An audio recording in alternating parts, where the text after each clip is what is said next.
nome é Marcos Felipe, eu sou artista e educador e produtor da Companhia Mungunzá de Teatro, que é um coletivo de artistas e educadores e educadoras que está há 12 anos aí no corre, fazendo espetáculos teatrais e trabalhando também no campo da formação artística, no campo da educação.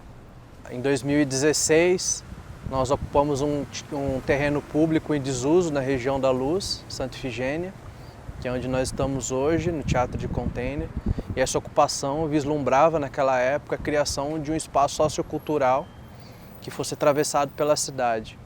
A gente tinha um entendimento de que o centro de São Paulo, mesmo com uma grande oferta de equipamentos culturais, pouquíssimos desses equipamentos têm como objetivo a própria população do centro. Do ponto de vista artístico, é uma vazão prática de pensamentos e pesquisas que visam uma sociedade mais igualitária, entendeu? Então essas são as ações artísticas, os shows, as músicas e uma pequena difusão de economia entre pequenos coletivos.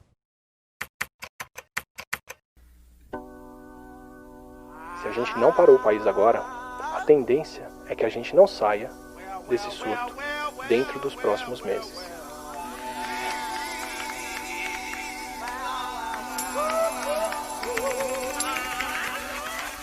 E aí a pandemia chegou, tudo fechou. A gente até ia apresentar um espetáculo lá no Teatro João Caetano. E aí com o cenário pronto, aí veio a liminar, fechou, isso foi dia 13 de março, foi. E aí o teatro funcionou até o dia 16 de março, se eu não me engano. Então foi tudo de supetão. E quando surge a pandemia, não cabia ao teatro a opção de encerrar as suas atividades do ponto de vista de atendimento à população.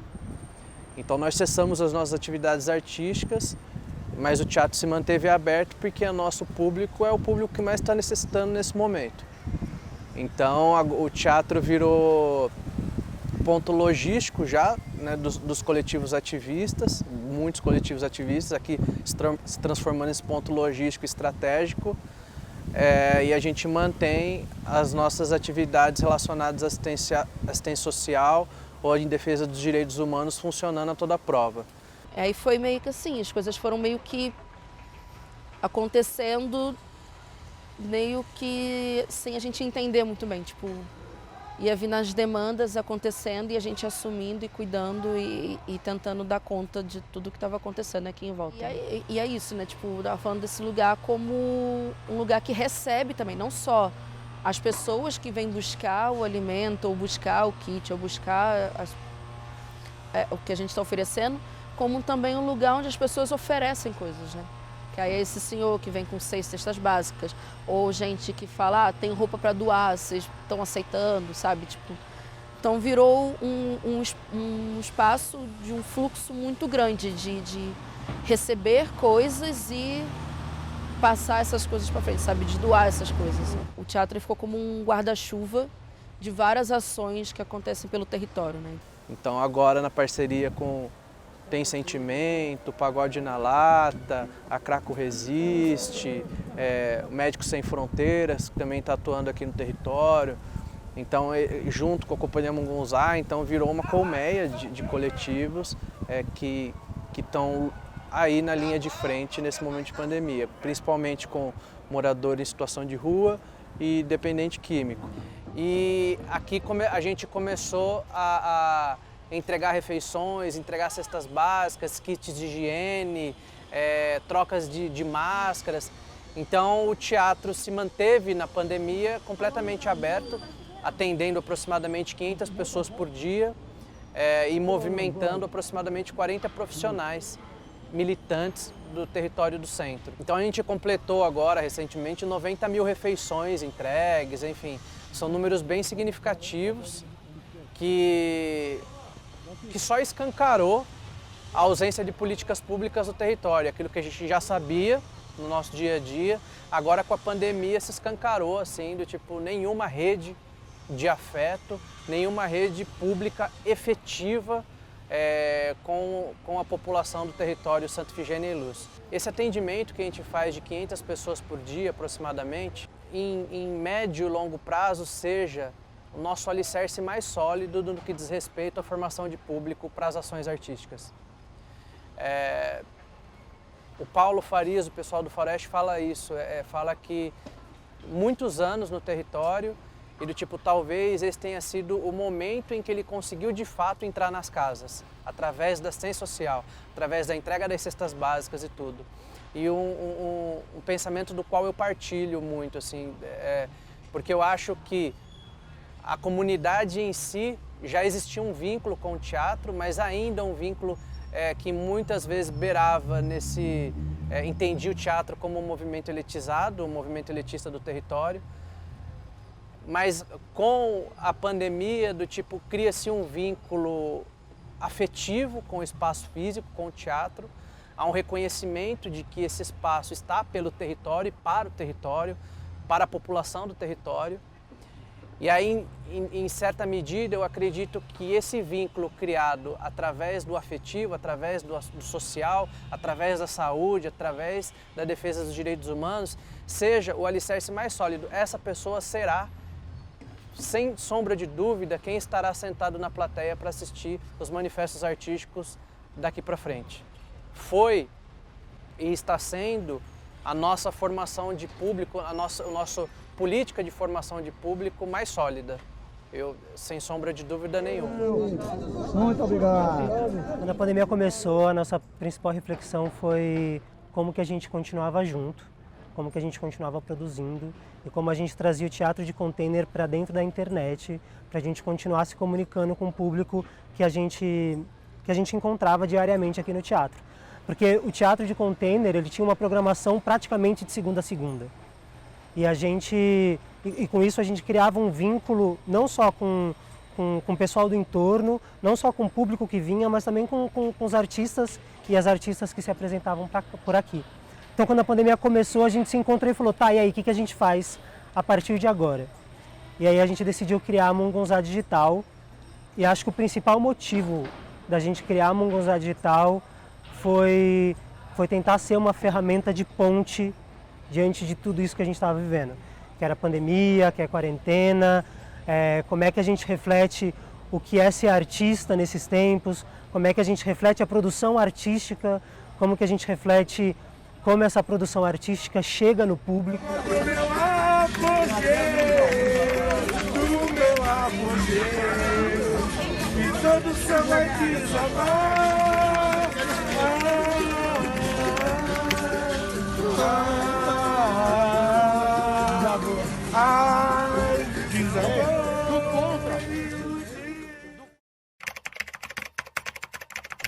Então a gente decidiu criar a página do Instagram do Teatro de Container e assim a Mungunzá Digital para realizar uma série de ações digitais que pudessem fazer essa ponte e esse encontro com quem estivesse também fervilhando essas inquietações todas. Assim nasceu, por exemplo, o Aquilombamento Digital, que é o primeiro programa da Mungunzá Digital, do Teatro de Container, do qual eu faço a curadoria, onde a gente quis entender como que os artistas e as artistas negros do cenário teatral paulistano estavam lidando com a pandemia, como eles estavam lidando antes da pandemia e como que eles prospectavam um futuro possível para o teatro negro aqui em São Paulo. A gente falou com a Lumasa, com Johnny Salaberg, Ícaro Rodrigues, Gé Oliveira, falou sobre palhaçaria para entender como esses artistas negros estavam entendendo o teatro.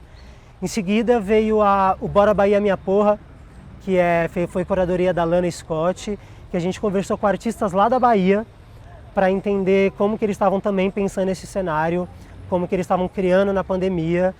E depois a gente fez o Transpassando, que foi de curadoria da Fábia Mirasso, onde a gente conversou com pessoas trans para também entender esse mesmo processo de como esses artistas, artistas estavam pensando o cenário artístico paulistano e tudo mais. Se a gente não pode mais se ver e a gente entende que o encontro é a principal ferramenta de potência das criações que a gente realiza aqui no território, das crianças habitando o parquinho, de uma arte inclusiva para quem está aqui no entorno, como é que a gente traz isso para dentro da internet? Como é que a gente dialoga com pessoas que já estavam também pensando isso e tenta trazer para dentro da internet? são corpos negros, são corpos trans, o discurso feminista, como que a gente realmente reverbera tudo isso através das redes para a gente entender esse tempo que a gente está vivendo agora e para a gente também construir um novo tempo possível. Nessa bifurcação que houve, onde a gente estava num processo assim, de repente o espaço físico serviu às iniciativas de saúde, de redução de danos por conta da Covid, e o espaço virtual foi para a parte cultural. Então teve essa bifurcação, e aí teve essa terceira linha, que foi quando o Sesc ligou para a gente e falou, olha, estão tendo muitas iniciativas, vocês não têm alguma coisa para apresentar para a gente, em termos de algum conteúdo digital, algum espetáculo? Eu, particularmente, já estava assistindo muita coisa, porque eu tenho um grupo de amigas minhas que foram as pioneiras no teatro pelo Zoom, e eu estava muito interessada nessa pesquisa.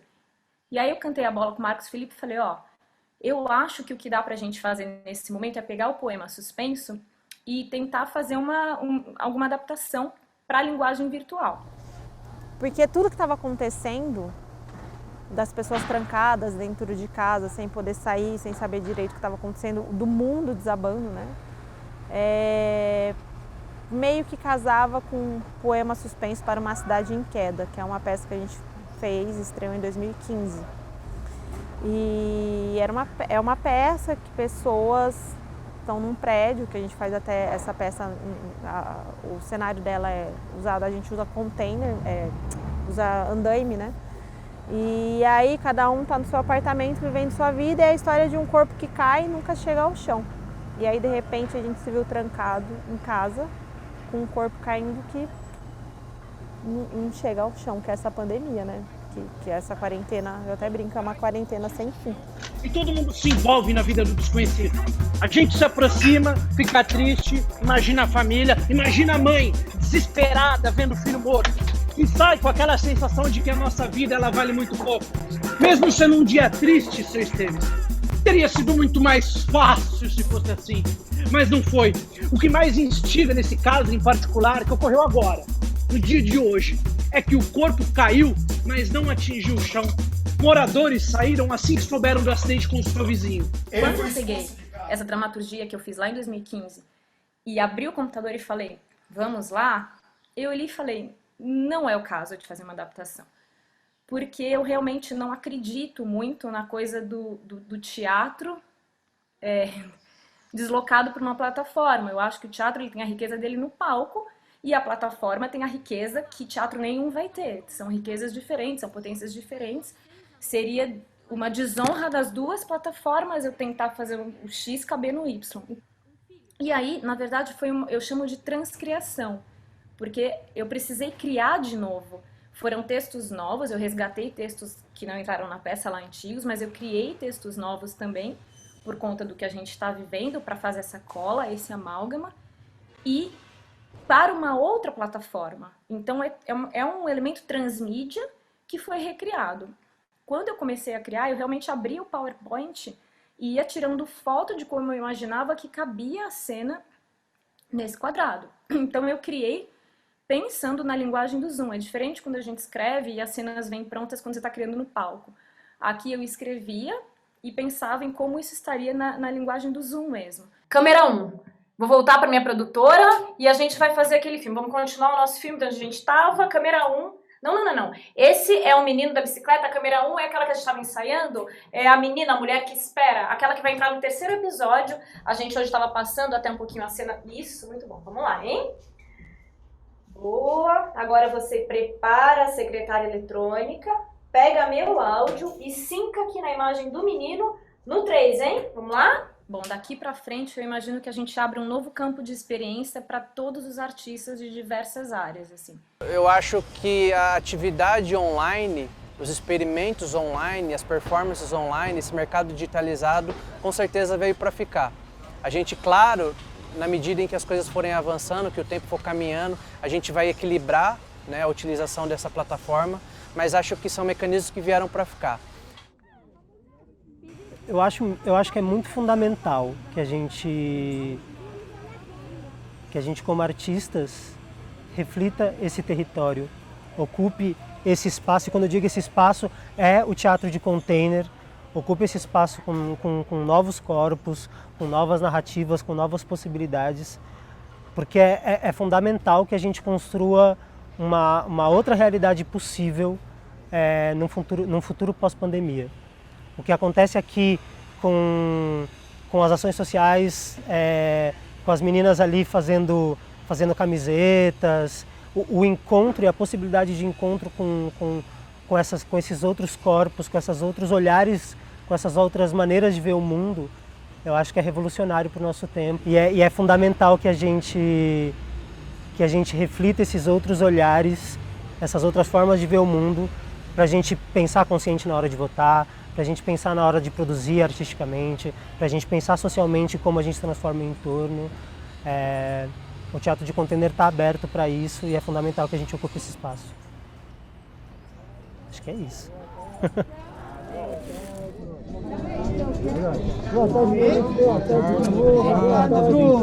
Perdão. Muito obrigado. Boa tarde.